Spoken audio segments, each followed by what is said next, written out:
అత్యంత తీవ్రమైన పరిస్థితుల గురించి మీకు తెలిసినదంతా మర్చిపోండి. ఈరోజు మనం సోలార్ సిస్టంలోని మరచిపోయిన శక్తివంతమైన గ్రహం బుధ గ్రహం మెర్క్యూరీపై అడుగుపెడుతున్నాం. ఒక గ్రహాన్ని ఊహించండి. పగలు అక్కడ అగ్నిపర్వతం దగ్గర ఉన్నట్టే భయంకరమైన వేడి ఉంటుంది. ఉష్ణోగ్రత 430 డిగ్రీల సెల్సియస్ వరకు చేరుతుంది.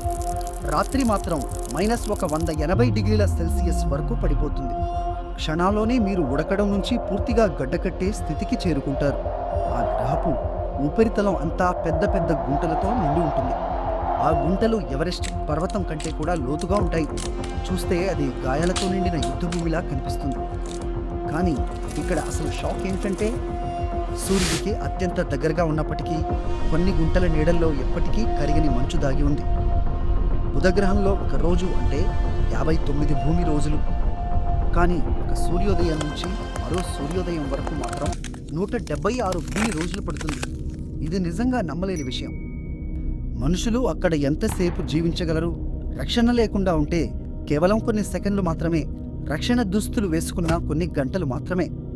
ఎందుకంటే అక్కడ తీవ్రమైన వికిరణం మరియు ఉష్ణోగ్రత మార్పులు ఉంటాయి. అది నిజంగా ఒక భయమైన పర్యావరణం.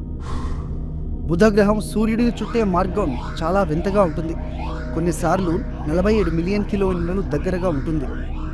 మరికొన్నిసార్లు 70 మిలియన్ కిలోమీటర్లు దూరంగా ఉంటుంది. ఇంకో ఆశ్చర్యకరమైన విషయం ఏమిటంటే, ఇంత చిన్నగా మరియు నెమ్మదిగా తిరిగే గ్రహానికి అయస్కాంత శక్తి కూడా ఉంది.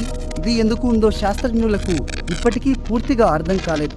పగటిపూట బుధగ్రహపు ఉపరితలంపై నిలబడి సూర్యుడిని చూస్తే భూమి నుంచి కనిపించే దానికంటే 3 రెట్లు పెద్దగా, 7 రెట్లు ఎక్కువ ప్రకాశంగా కనిపిస్తుంది. అది ఒక మండుతున్న అగ్నిగుండంలా ఉంటుంది. చల్లని మంచు నుంచి మండుతున్న రాళ్ల వరకు బుధగ్రహం పూర్తిగా విపరీతాలతో నిండి ఉంది. మన విశ్వం ఎంత అడవిగా, ఎంత ఊహించలేనిదిగా ఉందో చూపించే ఒక గొప్ప ఉదాహరణ ఇది.